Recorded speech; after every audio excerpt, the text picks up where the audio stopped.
Alright, David Harry here. So this is going to be the first of a few very similar videos where I'm going to be comparing two action cameras strictly for the purposes of vlogging, not for doing any action stuff.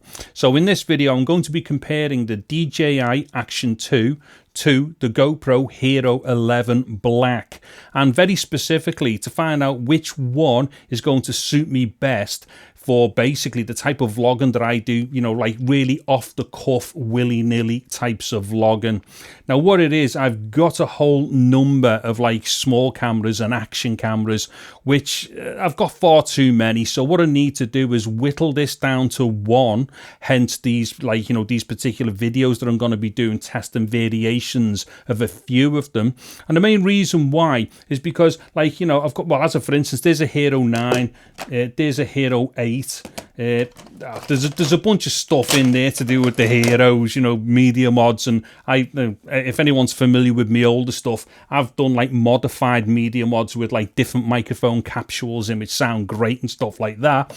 However, over the years I've never kind of gotten rid of certain things, and in a box up there I've got two DJI cameras as well on top of all this. I think there's like a Pocket One, and there's another, I don't know, there's another, what's the name in there, another Action, it might be an Action 1 or something, I don't know. But the problem is I'm amassing a ton of things that I don't use anymore.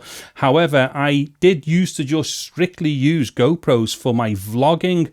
But in recent times, because the phones have gotten amazing, you know, with their cameras and the microphones and stuff, I've started using the phones more. So this is an S24 Ultra, and I also have an iPhone 15 Pro Max. Both of them are absolutely fantastic for picture quality, not just for doing, like, you know, your kind of off the cuff vlogging thing, but also for doing, like, you know, some proper video shots.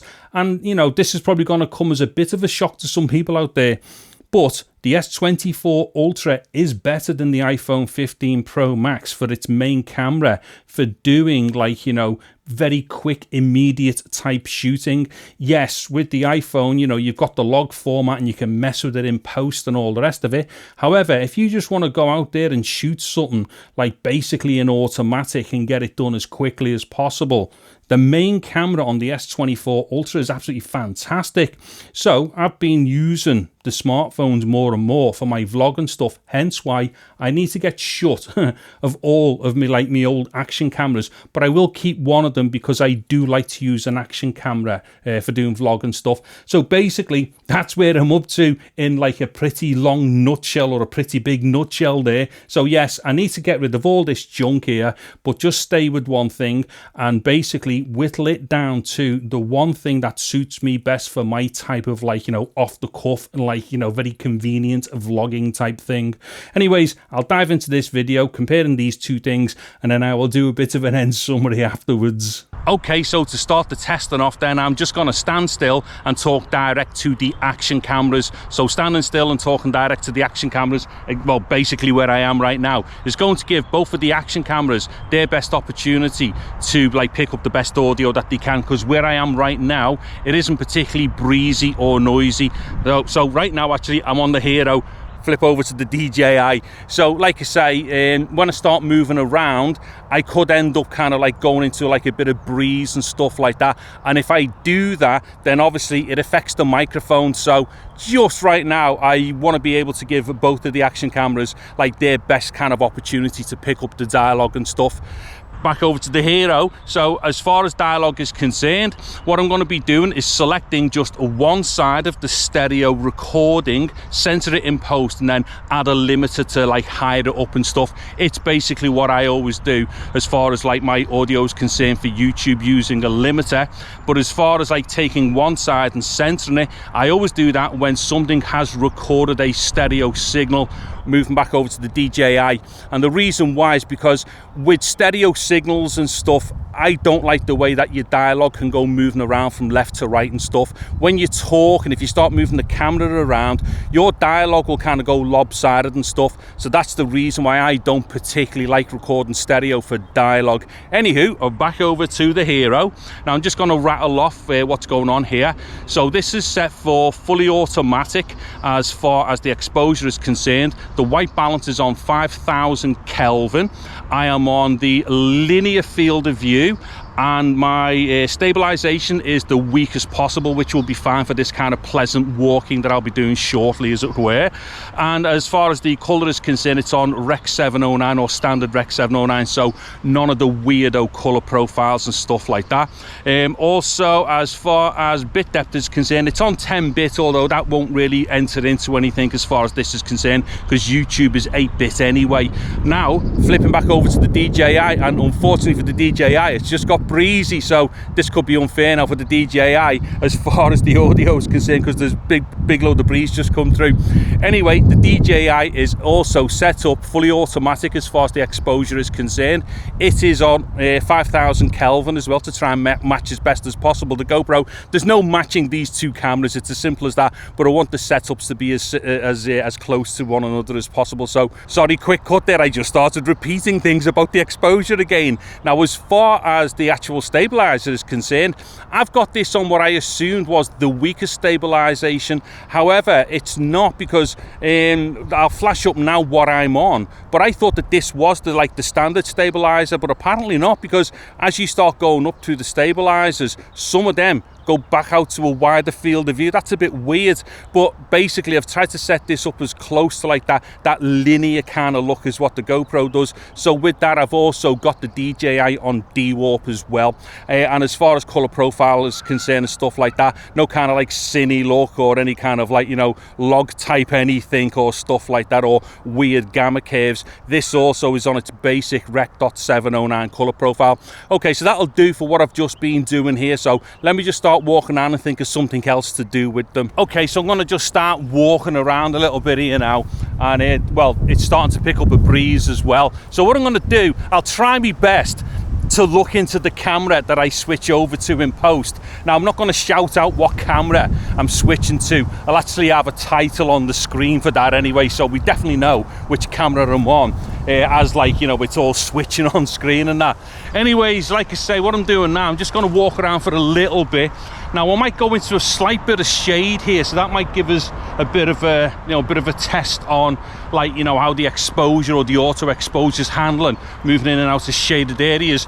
However, shortly I'll go somewhere where it's definitely a bit more shaded. Actually, I've just come into a bit of shade here, so shortly I will definitely go to somewhere that's got a bit more shade to it, and let's see how the auto exposure is kind of doing its thing. Now, the reason why it's all on fully auto as far as the exposure is concerned is because, as I always say, when you're vlogging, you can't really be stopping and starting and changing your exposure manually, because you'll be stopping like every 10 seconds. As for instance, just then where I was walking through was really bright, but then as I've come through here, you know, I've gone into shade. It's not particularly dark, but I've gone into shade.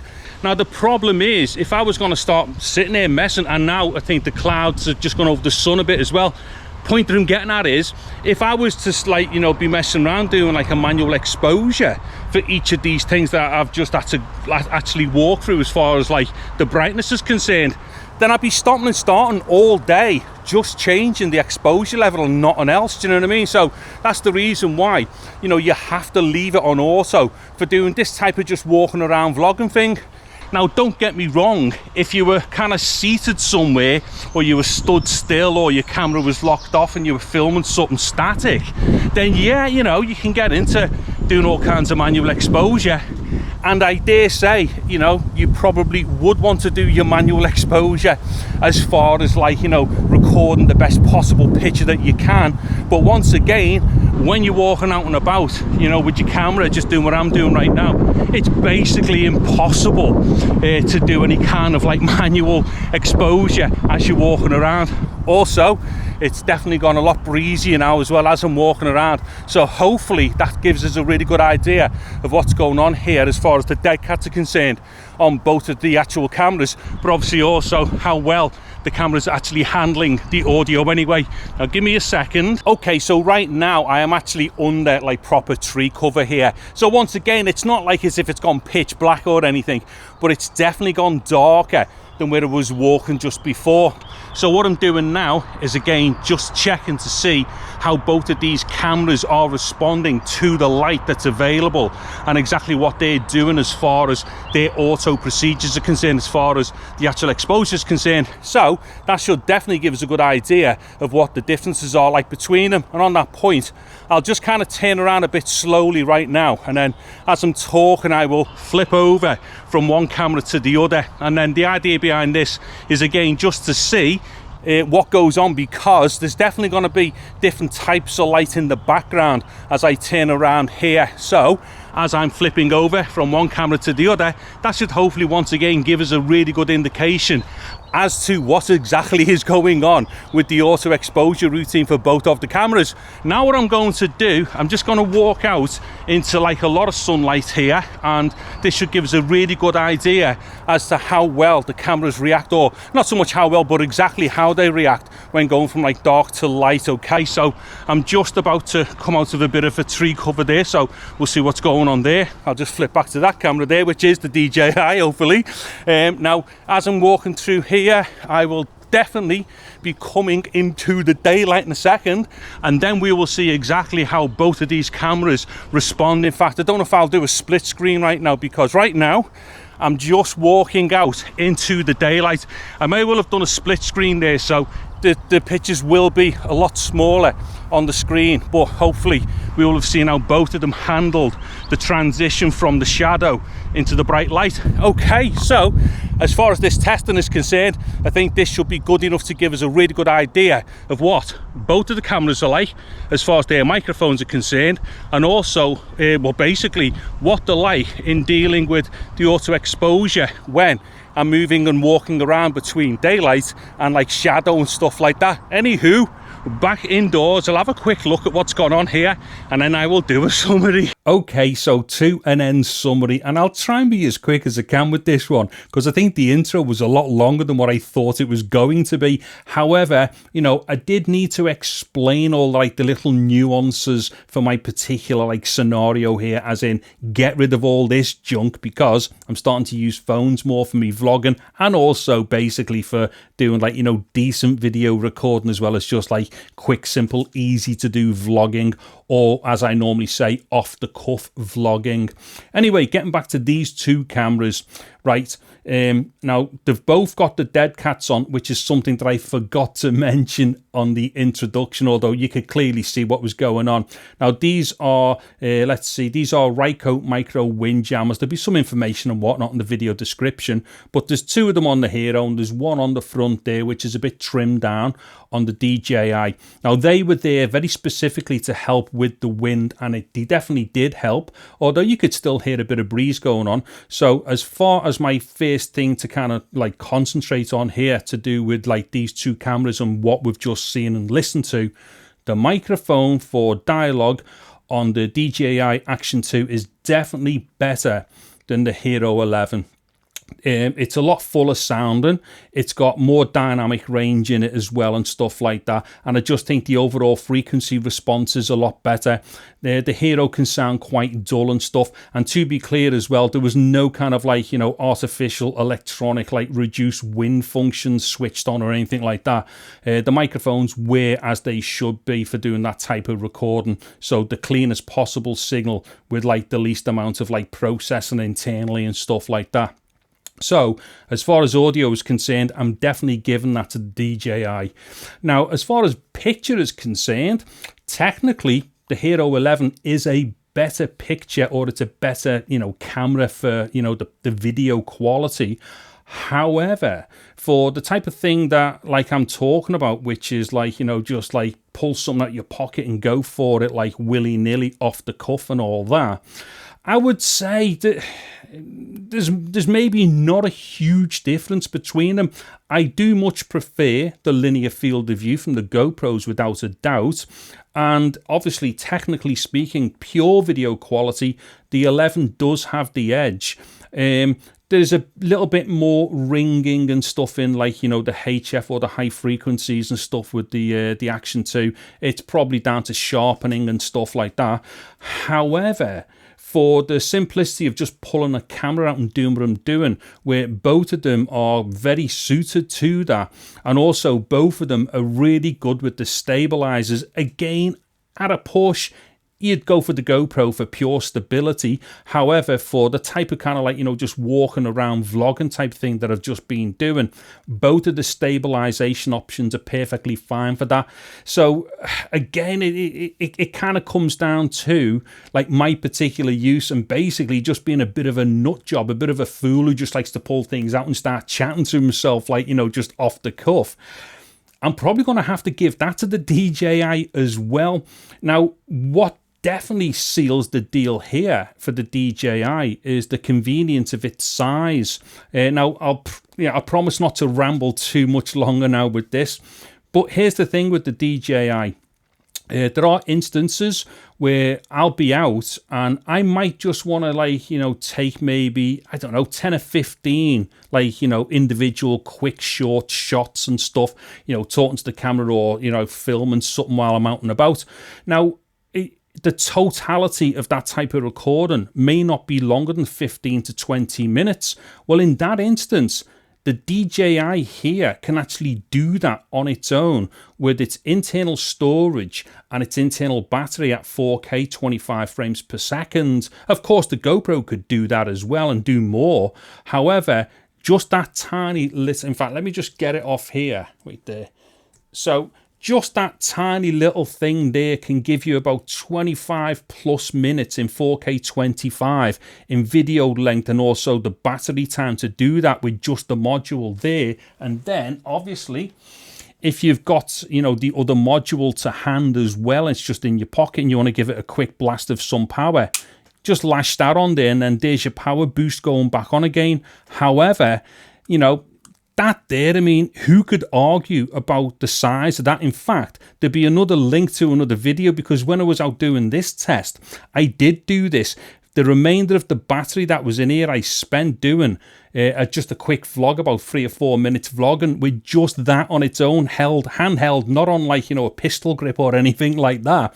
And it just proved to be, like, super convenient, and way more convenient than anything else, because the size of that, although the GoPros are tiny really, you know, when you compare them to, like, you know, what you could be using, like, say, that phone, although, just getting back to the phones quickly, the chances are you've always got your phone with you, so it's not like it's an extra bulk of something that you're carrying around. If it's there, you might as well use it. However, getting back to size and portability, the GoPros are tiny, they're awesome. You know, it's smaller than using a DSLR and stuff like that. And regardless of whether the DSLR ultimately is going to give you a better picture quality, if you're going fully automatic for all this kind of, like, you know, malarkey doing, you know, or you're off the cuff vlogging and stuff like that, the GoPros are absolutely perfect for it. However, if you really want to screw it down as far as size is concerned, that DJI Action 2 there with just the camera module is ridiculously small. Anyways, I think I've blabbered on way longer than what I should have done with this end piece here. Now, if anybody's gotten through to the end here, thanks very much. And let me know your thoughts on these two cameras here. What I'm going to do, I'm likely to do the Hero 8 and the Hero 11. And then maybe another, you know, another combination between these and the other couple of DJIs that I've got.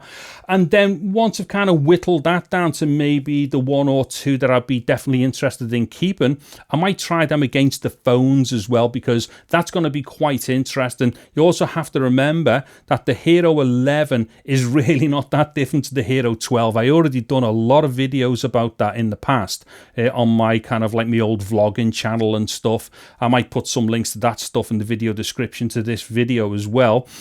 So realistically, if I compare the Hero 11 to any of the phones, the S24 Ultra or the iPhone 15 Pro Max, that's effectively just the same as comparing the Hero 12 in my opinion. Whatever extra small functionality you get on the Hero 12 does not make it a better camera than the Hero 11 for doing the likes of vlogging and stuff like that. The basic picture quality is the same, and any of these weirdo picture profiles that could be the difference between an 11 and a 12 are just not even, it's not worth messing with them, you know, for the sakes of doing your basic vlogging and stuff like that. So we'll probably get around to doing the Hero 11 against the phones and stuff, or possibly one of the DJIs. Anyway, I've spoken far too much at the end of this video, and the reason why is because I've been doing some sneaky drinking of coffee in between these takes. Anyways, I am cutting myself off right now. There's going to be some links to whatnots and whatevers in the video description below. If you've liked the video, please do give it a thumbs up. A sub to the channel would be absolutely awesome. I'm David Harry. Thank you very much for watching this video. Take care and goodbye now.